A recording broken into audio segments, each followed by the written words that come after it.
Magandang hapon po. And muli po, welcome po sa ating FB Live tuwing 4 PM po ng hapon. At ngayon po, tayo po ay muli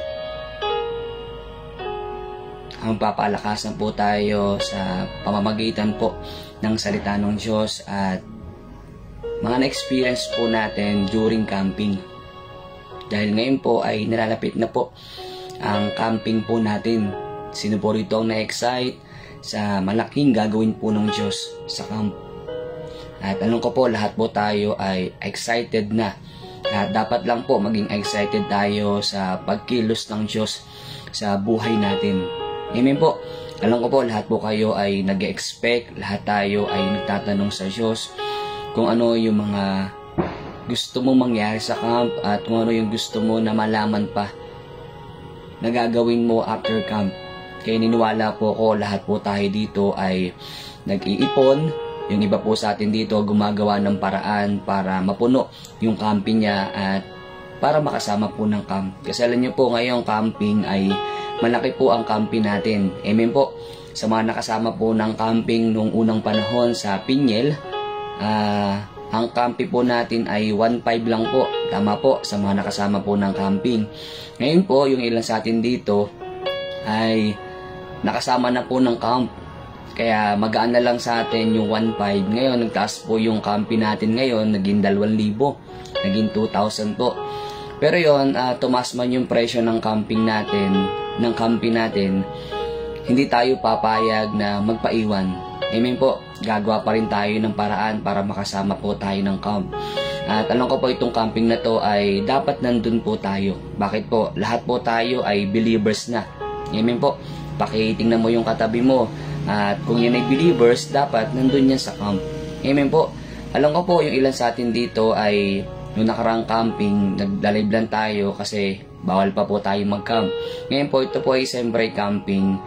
Naintindihan ko po, naunawaan ko po yung ilan kung hindi makasama ng camping. May mga dahilan at yung dahilan nila, alam natin po na pwede na hindi sila makasama ng camping dahil yung dahilan po nila ay maayos. Pero may ilan po sa atin dito na sana po hindi po tayo nagdadalawang isip na sumama po ng camping. Alam ko po malaki po yung camping natin pero mas malaki po yung gagawin ng Diyos sa camp. Amen po. Huwag natin po sanang hinayangan yung camping po na mawawala po sa atin. Yung pera na mawawala sa transpo, sa camping, at sa mga gastusin pa po na marami pa na kailangan po natin gastusan. Pero yun nga po, ang ini-encourage po natin dito po sa camp na to ay makasama po tayo. Amen po. At alam ko po, lahat po tayo ay nasasabik na maranasan natin yung pagkilos ng Diyos sa camp. Diba, 3 days po tayo nagka-camp. July camping, summer camp, at ito pong Siyempre camping. At sa mga believers po, dapat hindi ka absent dito. Dapat nandun ka. Kasi alam nyo po, itong camping na to, lahat po ng camping, iba-iba ang pagkilos ng Diyos. Amen po. Iba-iba yung pangusap po sa atin ng Diyos during camping. At ito pong Siyempre camp ay mas malakas ang pagkilos ng Diyos. Bakit po? Lahat po ay believers na nagpupuri sa Panginoon. Lahat po tayo ay mas mapapalapit at mas makakaintindi kung paano kumilos ang Diyos sa buhay po natin. Anong ibig ko pong sabihin na mas naintindihan natin, mas naunawaan natin? Bakit? Kapag nandyan ang anointing, mas lalong lumalakas yung pagpupuri mo, mas lalong lumalakas yung pagkilos ng Diyos kasi sama-sama tayo nagpupuri at nagiging sensitibo tayo sa pagkilos ng banal na Espiritu. Amen po. Lahat po ba tayo ay nauuhaw sa Panginoon? At kung tayo po ay nauuhaw sa Diyos, kailangan uminom ka ng tubig. Amen po. Alam ko po sa bawat simbahan natin, tayo po ay nagsa-service, tayo po ay nagkakaroon ng prayer meeting.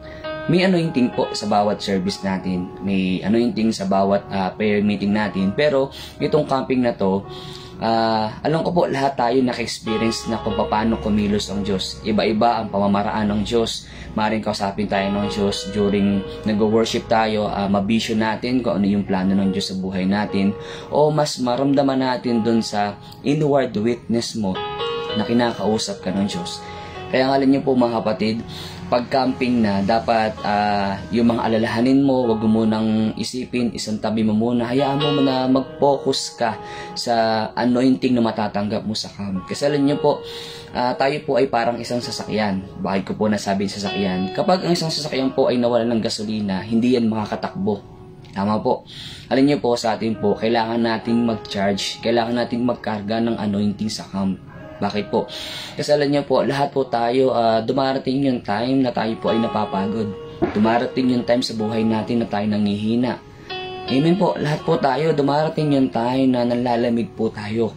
Lahat po tayo, pastor man, worker man, kahit ikaw na yung pinakamalago na Kristiyano sa isang simbahan, nangihina ka pa din. Kaya nga po tayo nagka-camp, kaya po tayo nagkakaroon po ng mga gatherings na ganito, kasi para po tayo ay muling lumakas, muling tumibay, muling magpatuloy po sa takbuhin ibinigay po sa atin ng Diyos. Amen po, kasi kapag na-anoint tayo ng Panginoon, nabibigyan tayo ng kakayahan para mas maging malinaw pa sa atin kung ano yung pinagagawa ng Diyos sa buhay natin. Amen po. Kasi alam niyo po mga kapatid, kapag hindi ka na na-anointan, yung paglilingkod mo sa Panginoon, dumalabo na ito. Amen po. Kasi kapag tayo napupuspos, di po ba, kapag nararanasan natin yung pagkilos ng Diyos, napakadali magsuko ng buhay sa Panginoon. Napakadali na magsabi, Lord, susunod ako sa iyo, ano man yung mangyari. Amen po. Kasi yung anointing, yung nagbibigay po sa atin ng kaliwanagan para mas lalo natin masundan kung ano yung kalooban ng Diyos sa buhay po natin. Amen po. Alam niyo po, katulad po sa iba't ibang simbahan, iba't iba po talaga kasi galing po ako ng Quezon. Maraming simbahan ang gumagawa ng paraan para makasama ng camp. Tama po, yung ilan nagtitinda ng fundraising. Problema pa nga po sa camping, di po ba, bawal magpasok ng food. Pero gagawa ka pa rin ng way, ibang paraan para makasama ka ng camping. Yung ibang mga kabataan nag-iipon. Yung iba gumagawa talaga ng paraan, ginagawa na lahat ng paraan para makasama sila sa camp. At ini-encourage ko po kayo sa mga member po ng simbahan. Dapat po, isa na tayo sa magiging kagaanan ng simbahan. Hindi tayo magiging problema ng pastor, problema ng simbahan, na ang tagal-tagal na natin, problema pa rin tayo sa camping, problema pa rin tayo sa pagsama ng camp. Dapat hindi na po mga kapatid, kasi lalo na po ngayon, nalalapit na po ang pagbabalik ng Diyos. Dapat isa tayo sa magiging gaan ng simbahan, isa tayo sa magiging gaan ng pastor natin. Amen po. Kasi sasama ka ng camping kasi nandun si Lord. Amen po. Na-excite yung heart mo na, Lord, alam ko may gagawin ka sa buhay ko. May gagawin ka. Amen. Alam ko po lahat po kayo ay napagod. Kasi lahat tayo dumating yung time after nung summer camp, laban ulit eh. Tama po. Lumalaban tayo sa problema ng buhay. Problema sa pamilya, problema sa simbahan. Kaya after nung camping, pag summer camp hinaharap mo agad yung problema, hinaharap mo agad yung kaaway. Yung demonyo na nanggulo sa buhay mo kasi malakas ka eh. Ngayon, nauubos yung anointing na binibigay sa atin ng Diyos. Kaya itong camping na to, dapat makasama ka. Kasi kapag hindi ka nakasama ng camping, lalo kang mauubos. Amen po. Lalong mauubos yung langis, yung anointing na binigay ng Diyos sa'yo pag hindi ka nakasama ng camp. Sa mga magla-live po, yes, maganda po na nakapag-live po kayo. Alam ko po, maganda naman po yung dahilan ninyo kung bakit hindi ka nakasama ng camping. Pero sa iba na mababaw ang dahilan, kapatid, gisingin mo yung sarili mo. Kailangan itong time na to makasama ka ng camping. Kasi kapag hindi ka nakasama ng camping, alam mong pagod ka na. Alam mo na kapag hindi ka na mawala ka sa simbahan. Kapatid, ito yung time na kailangan mas i-push mo yung sarili mo na makapag-camp ka. Amen po. Diba after ng camping, sinasabi sa atin ng mga pastor, ng mga worker, ng mga elder ng simbahan, after camp, mag-ipon ka kasi may camping ulit na darating. Ngayon, may mali sa atin kapag hindi tayo nakasama ng camping dahil sa wala kang ipon, may mali. Kasi after ng camping, sinasabihan tayo ng mga kasama natin, mag-ipon ka para pagdating ng camping, hindi ka magkaroon ng problema na sumama ng camping. Kasi kadalasan sa iba po sa atin dito, kulang sa financial. Mga kapatid, kaya nga after ng camping, sinasabihan tayo na mag-ipon tayo para pagdating ng Siyempre camp, hindi tayo mabigla sa presyo. Tama po. Kasi nakaredy ka, nakaredy yung camping mo, nakaredy yung mga kailangan pinaparedy ng pastor mo. Para hindi ka maging kabigatan ng pastor mo, kundi isa ka sa magiging kagaanan na dapat isa ka na sa magsasabing, pastor, Gusto ko po pag camping, magbibigay po ako sa mga tao na kulang sa camping. Hindi yung isa ka pa sa magbibigay ng kabigatan dun sa pastor mo. Alam niyo po, yung mga pastor, problemado din niya sa camping na mga gusto nilang isama ng camping pero hindi nila magawan ng paraan. Kasi mga kapatid, ang gusto ng Diyos, makita sa atin yung desire na makasama ng camping. Yamin po, hindi tayo isa pa sa pinoproblema ng pastor natin na ayan na naman, may problema na naman kung darating yung camping, kulang na naman sa pang-camping, kulang na naman sa pamasahe. Mga kapatid, it's time para mag-grow tayo. Amen po. Na matutuwa yung pastor mo, matutuwa yung worker na hindi ka na nagiging problema na sa sasama ka na lang ng camping, lagi ka na lang may problema, kulang ka sa pang-camping. Hindi, kundi ikaw yung magsasabi, pastor, sasama ako ng camping at tutulong ka pa dun sa wala. Amen po. Mga kapatid, kasi alam niyo po, ang hiningi din sa atin ng Diyos kapag nag-camping ka, may sacrifice. Amen po. Sabi nga ni Pastora Lovely kahapon, malayo yung kanila, sa Bicol pa po sila manggagaling, pero gumagawa sila ng paraan para makasama ng camping. Kasi alam niyo po, yung mga taong nauuhaw, kapag sila ay nagkaroon ng excitement at gumawa ng paraan, mas malakas ang anointing na kayang ibigay ng Diyos sa kanila. Amen po. Sabi nga mga kapatid, lagi sinasabi po sa atin ni Pastor Boy, follow the anointing. Ang anointing po ay nasa camp. Amen. Yes, may anointing sa simbahan, pero iba pa rin yung pagkilos ng Diyos sa camping. Amen po. Alam niyo po, proud po ako sa sarili ko. Hindi naman po sa tinatas ko yung sarili ko. Ano po? Kundi siyempre, tinatas ko pa rin po ang Diyos sa buhay ko. Simula nung nag-camp po ako, hanggang ngayon, wala po akong pinalagpas na camp. Bakit po? Kasi alam niyo po, sa bawat camping, iba-iba yung pangusap ng Diyos sa buhay natin. Amen po. Laging tinuturo sa atin ng Diyos kung paano tayo sumunod, kung paano tayo maglingkod. After camping, lumalakas ka. After camping, tumitibay ka. After camping, nagiging malakas ka ulit. At nagkakaroon ka ng panibagong sigla tulad ng isang agila. Amen po. Kaya sa mga kasamahan ko po na nanonood ngayon at sa mga ilan pa po na nagdadalawang isip pa, kapatid, wag ka magdalawang isip. Kailangan i-push mo to na makapag-camping ka. Sabi nga ng Bible, ako lamang ang nakakaalam ng panukala. Nihanda ako. Nakaredy na yung plano ng Diyos. Ang tanong sa atin, nakaredy na ba tayo sa gagawin ng Diyos sa camp? Amen po. Mga kapatid, huwag kang magpapaiwan sa camp. Malaki yung gagawin ng Diyos sa camping. Amen po. Alam niyo po, sa tuwing pinapakanta nga sa camping yung worship na yung si Jesus ay malapit nang dumating. Alam niyo po, nararamdaman natin mas lalo tayong napapalapit sa Diyos. Yan po. Kaya kung may katabi ka man na nanonood ngayon, pakisabi, huwag kang magpapaiwan. Sumama ka ng camping. Kasi ang plano ng Diyos ay makasama ka ng camping. Ang plano ng kaaway sa iyo, patigilin ka, hindi ka makasama ng camp. Gagawa ang kaaway ng paraan para hindi ka makasama ng camp. May share ko po sa inyo, may isa pong member dito po na hinahawakan ko. Gusto niya pong sumama ng camp, siya po ay nagbalik loob sa Panginoon. At alam niyo po, nag-iipon siya ng pera. At may naipon siyang pera. Nasa 700 na po yung naipon niya. At alam niyo po, dun sa wallet niya, habang siya ay nasa school, bigla pong nawala yung pera niya na inipon niya. Na dapat ibibigay niya po sa akin para hawakan ko kinabukasan para may camping na siya. Alam niyo po, nawala at pinanghihinaan na siya ng loob na parang ayaw na niyang sumama ng camping. Natutulala siya kasi yung ipon niya ay nawala. Pero alam niyo po, kinabukasan, meron po sa kanya nagsabi, Son, ay nabanggit ko na po tuloy yung pangalan, gusto mo ba ng trabaho? Alam niyo po, nung time na nabigyan siya ng trabaho pansamantala, kasi ito po yung nag-aaral, part-time lang po na trabaho, kinuha niya agad at nagkaroon siya ng sweldo at yung sweldo niya na binigay niya po sa akin at pinahawak niya po sa akin. Alam niyo po, nagkaroon ulit siya ng lakas, ng sigla para makasama po siya ng camping. Sabi ko sa kanya, ang plano ng kaaway, sirain yung buhay mo. Ayaw niya na makapag-camping ka. Ayaw niya na marinig ng kaaway yung boses ng Diyos na gusto niya marinig.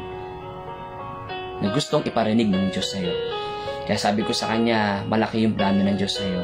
Kaya gumagawa ang kaaway ng paraan para hindi ka makasama ng camp. Pero ang Diyos hindi natatapos yung plano niya para sa'yo. Kaya mga kapatid, sa bawat isa po sa atin dito, magkaroon tayo ng excitement na sumama po tayo ng camping. huwag tayo magpapaiwan. Kasi alam niyo po, lahat tayo naranasan na natin yung pagkilos ng Diyos during camping.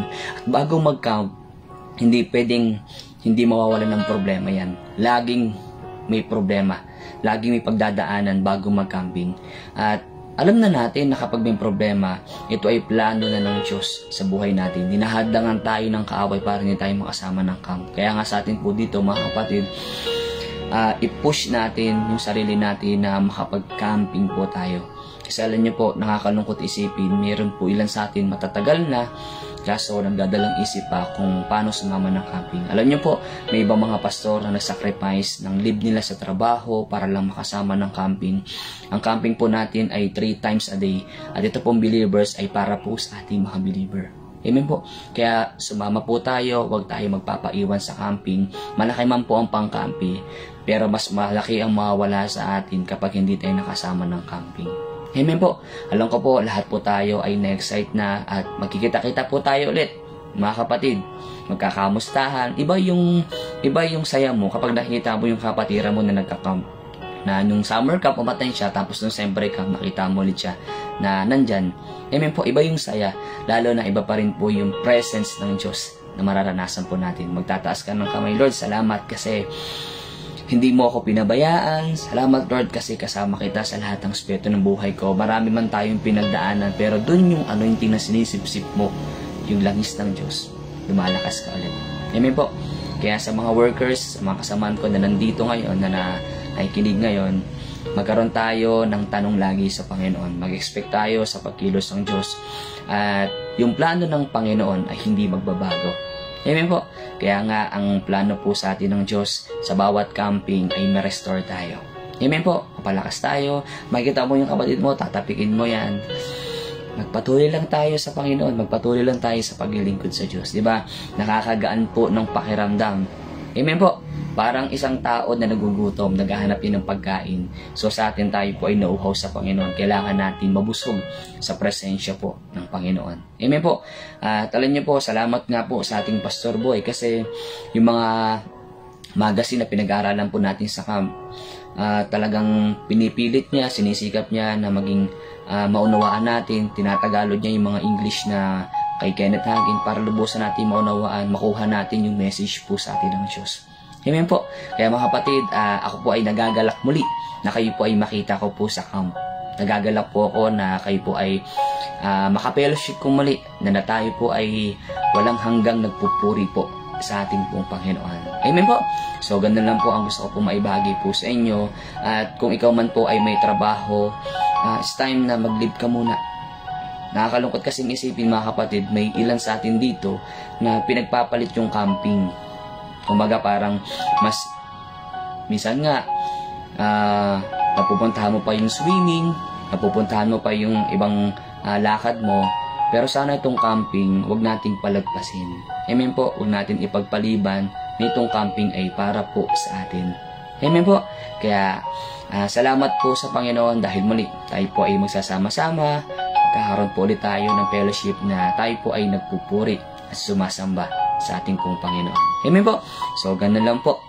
Huwag niyo po masyadong kaisipin yung campi. Sabi lagi po ng ating Pastor Boy, God will provide. Siya ang bahala sa sakyan natin. Siya ang bahala sa campi natin. At kapag ginawa natin yung paraan, yung sacrifice na ginawa natin ito, ang Diyos ang magpupuno po sa atin. Amen po. Gusto ng Diyos maging masaya tayo. Gusto ng Diyos mapuno ng kagalakan yung buhay po natin. Amen. So, ganda lang po at napapahaba na po. Kasi alam niyo po, iba yung nagagawa ng camp. Sobra po sa buhay natin. Ibang-iba yung nagagawa ng camping. Amen po, pagpasok mo pala ng hall, mararanasan mo na yung pagkilos ng Diyos. Mararanasan mo na inaantay ka na ng Diyos sa camp.